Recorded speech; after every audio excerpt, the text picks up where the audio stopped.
Luke on the road here. Sorry it's been so long since my last video. I think it's been about 6 months. I've been meaning to make more, but you know, sometimes life gets in the way of life. But one of the reasons was after my last road trip on the motorcycle, my back was hurting me for quite some time, so I haven't been riding the motorcycle that much at all. And another reason that I alluded to a little bit in my last video, which was 6 months ago, was another recent purchase that I did, and which has been taking up a lot of my weekends when normally I would be taking the bike out. That's why I'm making this video right here, is to show you what I got. Now this isn't by any means new, and I've had it for about 6 months now, but never really gave you guys a look at it yet. So here it is. This is my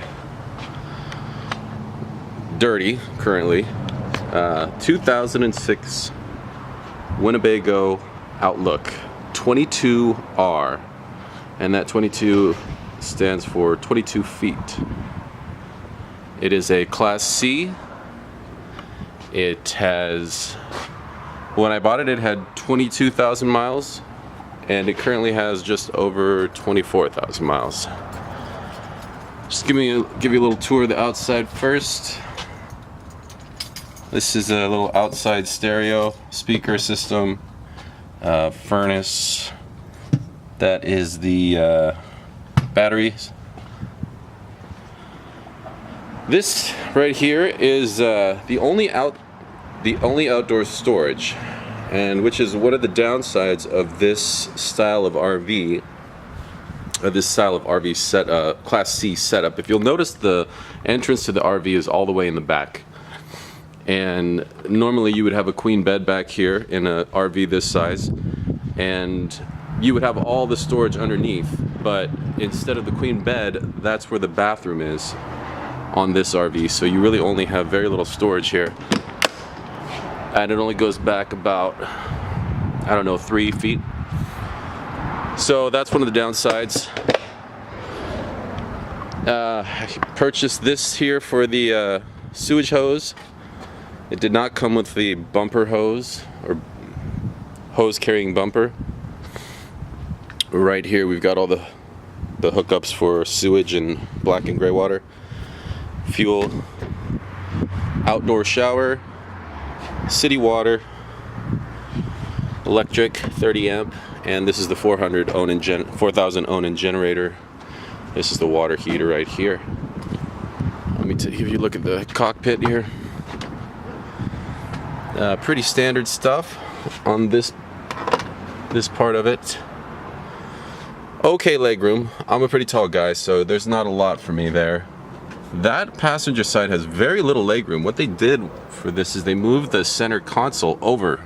So this is not in the center of the vehicle, it's actually over to the right. So the passenger has very little legroom at all, and their seat doesn't recline very far either because of the couch. Mine, on the other hand, has the removable dinette piece and allows it to recline further. So you gotta be pretty short to be a passenger here. Alright, let's go check out the inside. Alright, electric step that isn't working right now. I think the battery's dead. Okay, enter into the kitchen. 3-burner stove with oven. Above that is the microwave. Right here we have our test levels. Full battery, full LP. Need a little more fresh water, but I just drained the gray and the black water. Right here we got the generator start stop. Takes a little while to get going here, but once it does, it's only got 38.8 hours on it, which is nice. Turn that off. And then with the rear bathroom, you do not get the rear queen bed, but what you do get is you get a couch and a dinette. And that was important to me because I didn't want to only have the dinette as the indoor seating. So I have the couch as well. So that's a plus. I do wish I had the queen bed and this extra storage, but I do like having the couch. So I'm not sure which one I would prefer more because this is the only one I have experience with. Now, I originally thought that I would be sleeping up here, but as it turns out, well, I'll show you.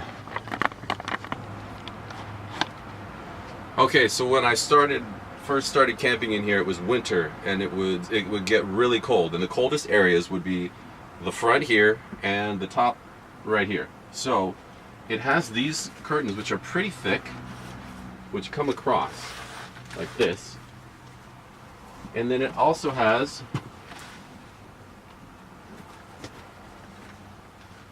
these curtains right here, which go across the bottom. So thusly, and you get the idea. So anyway, this system right here kind of creates a real temperature barrier from in this area right here. Because this is such a small RV, this area right here, with this blocked off and with the reflectix over the windows, retains heat and cool extremely well. So what I have found works best for keeping the best temperature and the least amount of energy used to maintain that is to close this off up here and actually sleep on the couch. Now, I don't really fit on the couch that well, but it's good enough. So there may be instances in the future where it will be more comfortable for me to open this up, say if the temperature is moderate and I'm not sleeping very well on the couch, then I'll open this up and make some room up here to sleep. But it's been working out really well having this closed off, keep maintaining the temperature in here, and sleeping on the scissor couch. So we got a bunch of upper storage here, and here is the charge controller for the 200 watt panels. More storage up here, and there was a TV in here, but I took it out because it just took up way too much space for the style of TV that it was. And I have a TV that I keep up here that I just pull out and plug in. These things are really great. These are shoe holders right here, and they just hang from your door, and they hold a bunch of stuff really well. Here's the pantry, the only pantry. It's pretty small, but I don't need much. And there's more storage space up here for food and dishes. 2 drawers down there for your pots and pans. Storage underneath the sink. And 1 drawer down here. Also, this pulls down here. Big refrigerator and freezer. Plenty of space in there for my needs. And here's the rear bathroom.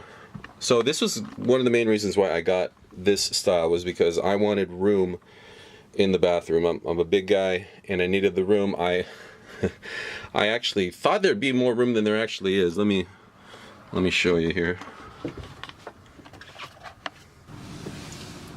So I thought, okay, great, it's got a skylight over the shower. No, that'll work, no problem. But I have I'm gonna take my shoes off. So I haven't used the shower yet. Everywhere I've camped, if I've showered, has had a shower, but you know, my head does hit the top, and you know, if I were to get the shower here, I mean, it will work, but there's not that much room here. I would like a little more room, but I don't. But anyway, yeah, that's it. So if all you're doing is passing through and looking for a RV tour, then this is probably the end of the video for you. But if you're a subscriber and you want to know more about the channel and what's going to be going on, then stay tuned. I'll tell you right now. Okay, so as I was saying before, I haven't been riding that much, and I did hurt my back after that trip to Minnesota and back on the motorcycle.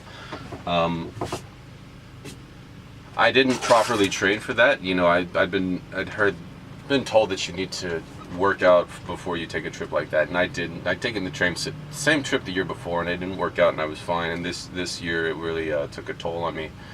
So I haven't been riding that much, and when I have had time off, you know, to do stuff, I've been camping in the RV here.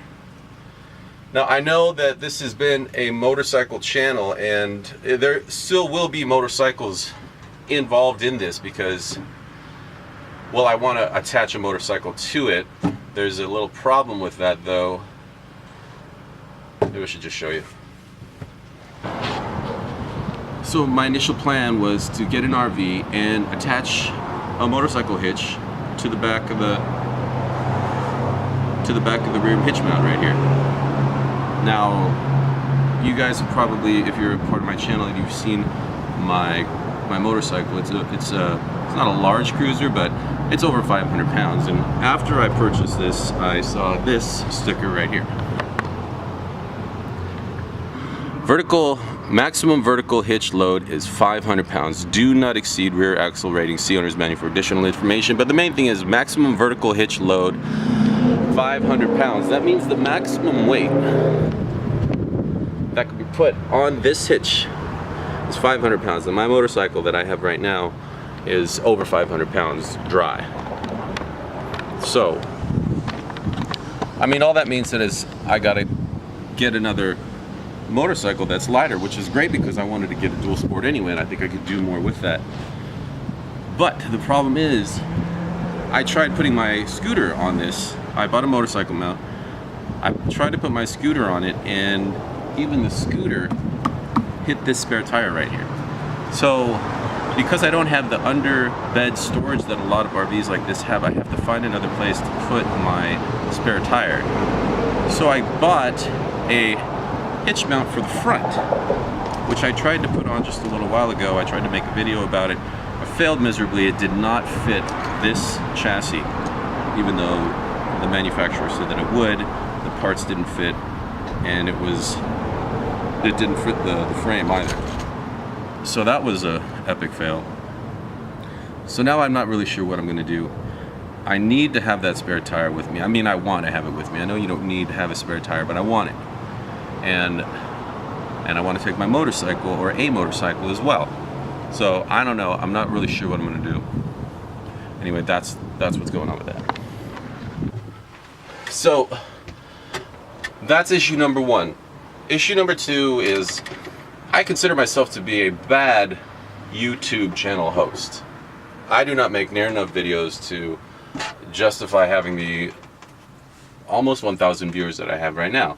I'd like to change that. I'd like to give you guys more for you subscribing to my channel. And the best way for me to do that is to kind of expand the channel into other things. And since I have been camping a lot in the RV, I'm going to intertwine that into the channel moving forward.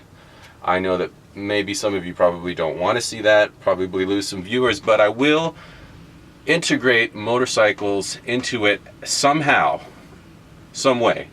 I do want to have a motorcycle with me when I'm camping. I don't want to tow it. The whole point of me getting the 22-foot RV was that I could take it anywhere and it could fit almost anywhere, and having a trailer would defeat the purpose of me having this RV. So I want to find a way to attach the motorcycle onto the RV and do it safely while keeping that spare tire. There are options out there. I'd like to hear some suggestions if you have them. But that is my plan, and that is going to be the plan moving forward with the channel. Now, I'm also taking a trip here to Minnesota like I do every year, but this year I'm not taking the motorcycle like I have in the past. I'm taking the RV. So I will be making some videos on that trip coming up very soon, and that is kind of where the channel is going to be heading for the near future. So I hope that's okay with you guys. I hope that you'll appreciate videos, some videos as opposed to no motorcycle videos at all, even though in the future I will be integrating motorcycles into this scenario some way, somehow. So anyway, that's where things are going right now. I hope you like the RV. I hope you stick around on the channel. Let me know what you guys think, and hopefully we can have some fun and I can give you something that you find amusing, entertaining, or not. Anyway, that's it for now. I'll see you guys soon. Hopefully more often than I have in the past 6 months. Take care. Luke on the road. Out.